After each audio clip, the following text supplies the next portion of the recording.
8 janvier 1945. Ville de Luxembourg, Luxembourg. Le général Omar Bradley est assis dans son quartier général, en train de lire des articles de journaux en provenance de Belgique. Son visage devient livide. Ses mains crispent les feuilles de papier. Selon les témoins présents, Bradley est plus furieux que quiconque ne l'a jamais vu.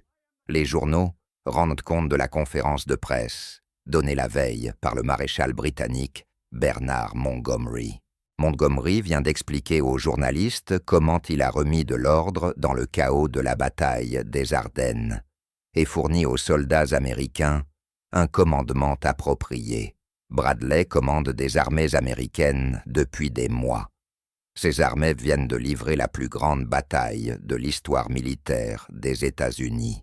Les soldats américains ont subi environ 80 000 pertes pour stopper l'offensive allemande, et voilà que Montgomery s'attribue désormais le mérite de la victoire. Selon plusieurs témoignages d'officiers présents, Bradley explose de rage. Il décroche le téléphone et appelle le commandant suprême, Dwight Eisenhower.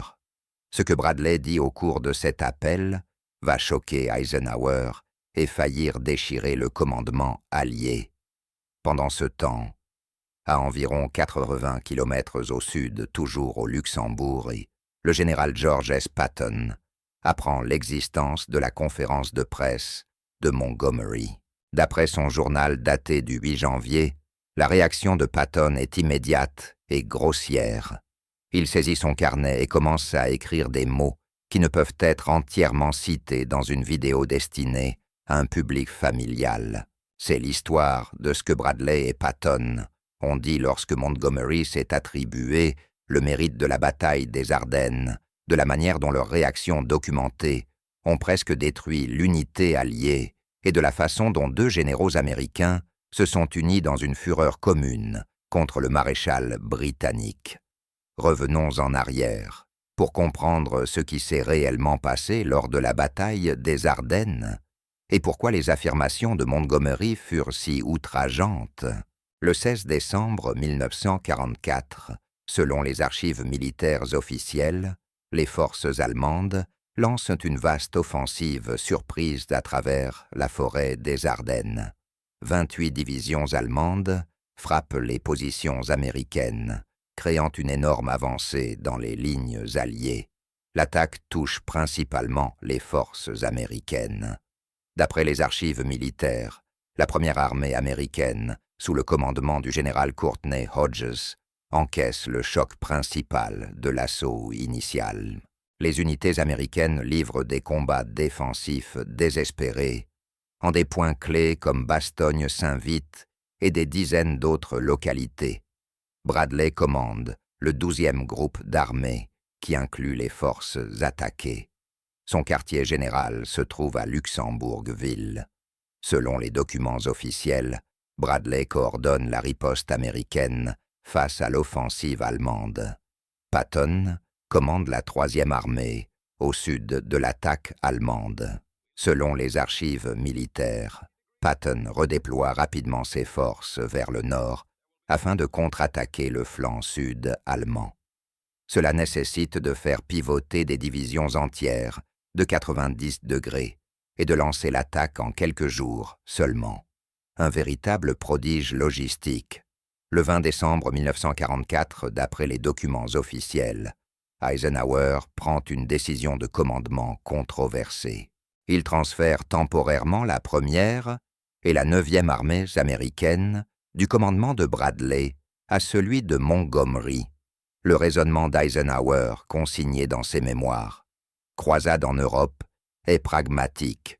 L'attaque allemande a coupé les communications entre le quartier général de Bradley à Luxembourg et les positions de la première armée en Belgique. Le quartier général de Montgomery est plus proche et peut coordonner plus efficacement. Mais cette décision blesse profondément Bradley. Selon les mémoires de Bradley à Soldier's Story, il se sent humilié. Des armées américaines sont placées sous commandement britannique à la suite d'une attaque allemande contre des positions américaines. D'après plusieurs témoignages, Bradley proteste auprès d'Eisenhower, mais finit par accepter la décision comme temporaire et purement tactique. Patton, selon son journal du 20 décembre, se montre solidaire de la situation de Bradley. Il écrit « Bradley m'a appelé. Il est anéanti. C'est la chose la plus foutrement incroyable que j'ai jamais entendue. » Néanmoins, Bradley et Patton acceptent tous deux le changement de commandement comme nécessaire dans les circonstances.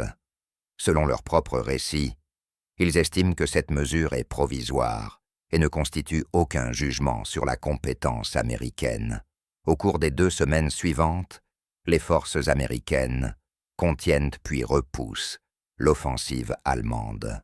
Selon les registres officiels, des pertes environ 19 000 soldats américains sont tués et près de 80 000 pertes au total sont recensées, incluant morts, blessés, disparus ou capturés.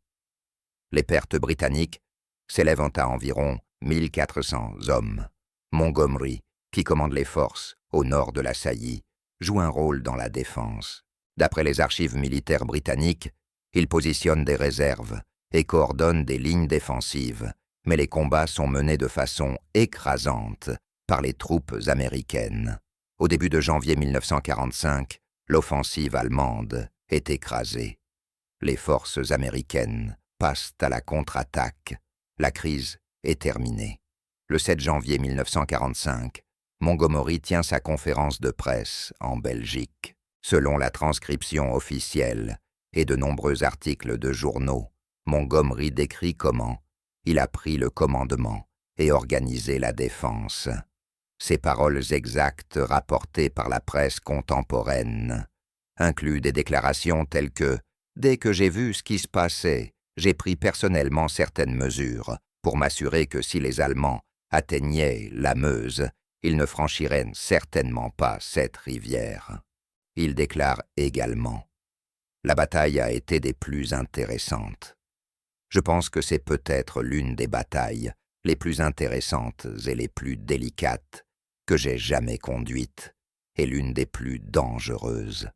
La première chose que j'ai faite a été de remettre de l'ordre dans la zone de combat, de nettoyer le désordre. » Montgomery fait l'éloge des soldats américains, mais ajoute « Les GI sont d'excellents combattants lorsqu'ils bénéficient du commandement approprié. » Ces propos laissent entendre que les forces américaines étaient en désordre jusqu'à l'arrivée de Montgomery, venu leur apporter direction et organisation.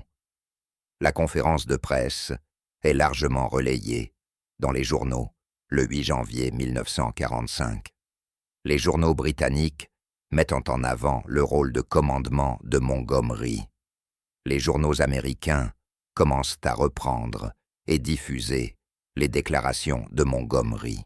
C'est à ce moment-là que Bradley et Patton apprennent ce que Montgomery a réellement dit. La réaction de Bradley est documentée par de nombreuses sources. Selon ses mémoires, Bradley lit les articles de presse le matin du 8 janvier, lorsqu'il tombe sur les déclarations de Montgomery. Bradley écrira plus tard « J'étais tellement furieux des affirmations arrogantes de Montgomery que j'ai immédiatement appelé Eisenhower. » Selon le propre témoignage de Bradley et celui d'autres personnes présentes, Bradley dit à Eisenhower « Si Montgomery n'est pas immédiatement relevé du commandement des forces américaines, je démissionnerai. » Il s'agit d'une menace extraordinaire. Bradley menace de quitter son poste de commandant du 12e groupe d'armée, l'un des commandements américains les plus importants en Europe, à cause d'une conférence de presse de Montgomery.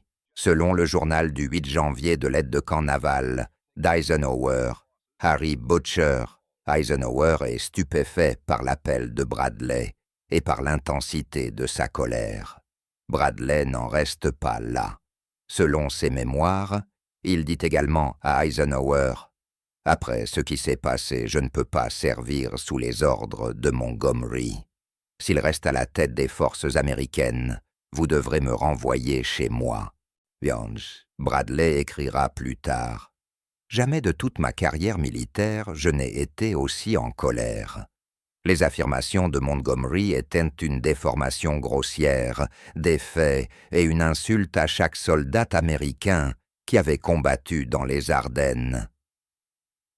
D'après ces récits, la colère de Bradley repose sur plusieurs éléments. Premièrement, Montgomery s'est attribué le mérite d'une bataille américaine. Deuxièmement, il a laissé entendre que les forces américaines étaient désorganisées jusqu'à son arrivée.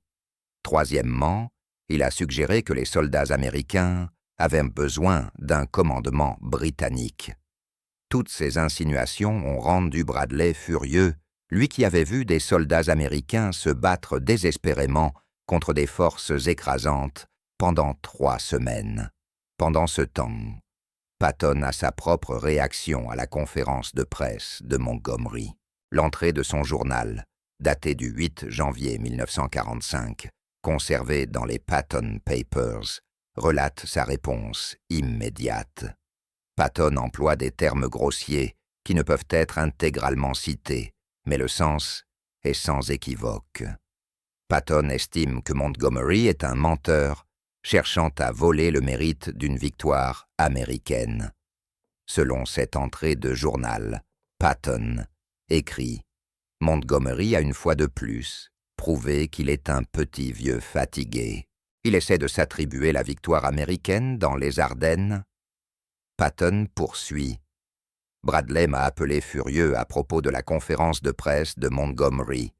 Je lui ai dit que Montgomery est un salaud menteur qui veut prétendre qu'il a sauvé l'armée américaine.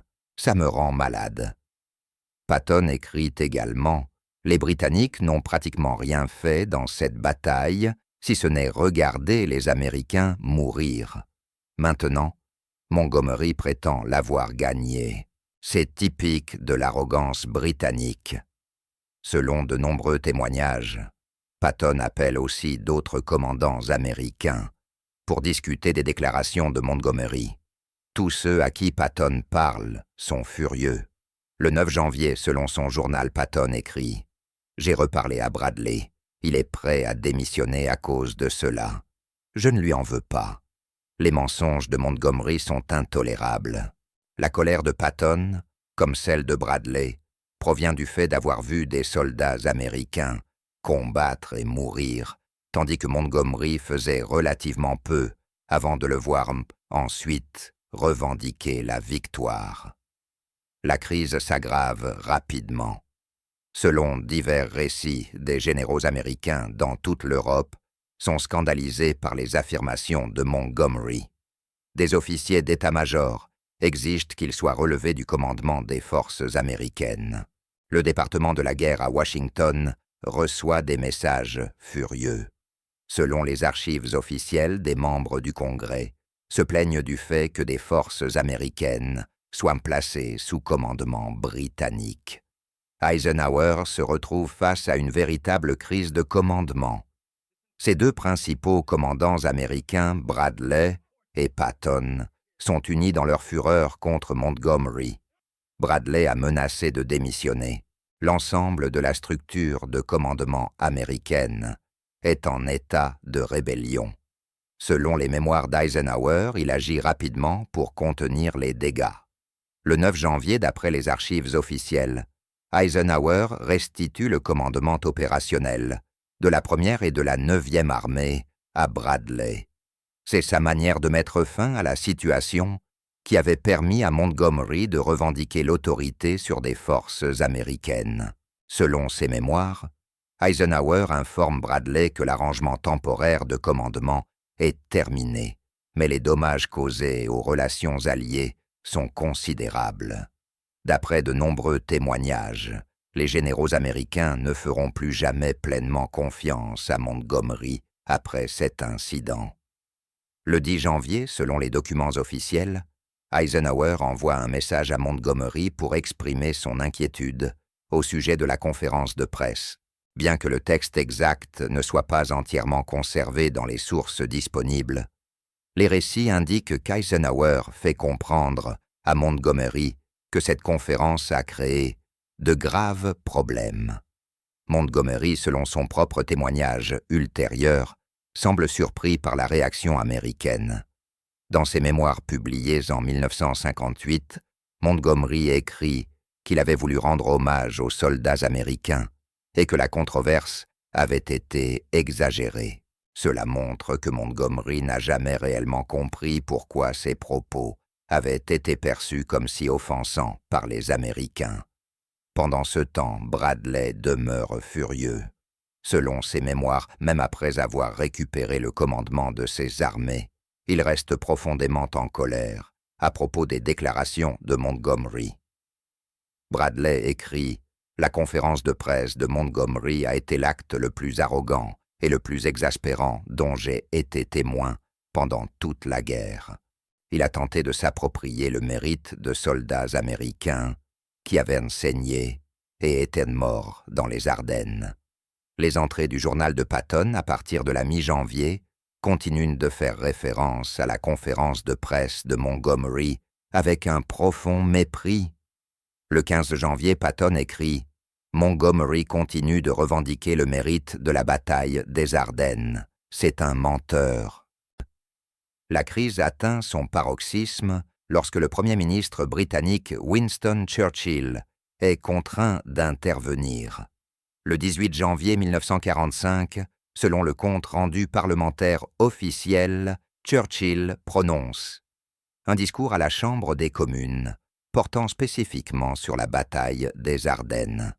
Les paroles de Churchill, conservées dans les archives officielles, sont soigneusement choisies afin de réparer les dégâts causés par Montgomery. Churchill déclare « Les troupes des États-Unis ont accompli presque tous les combats et ont subi presque toutes les pertes.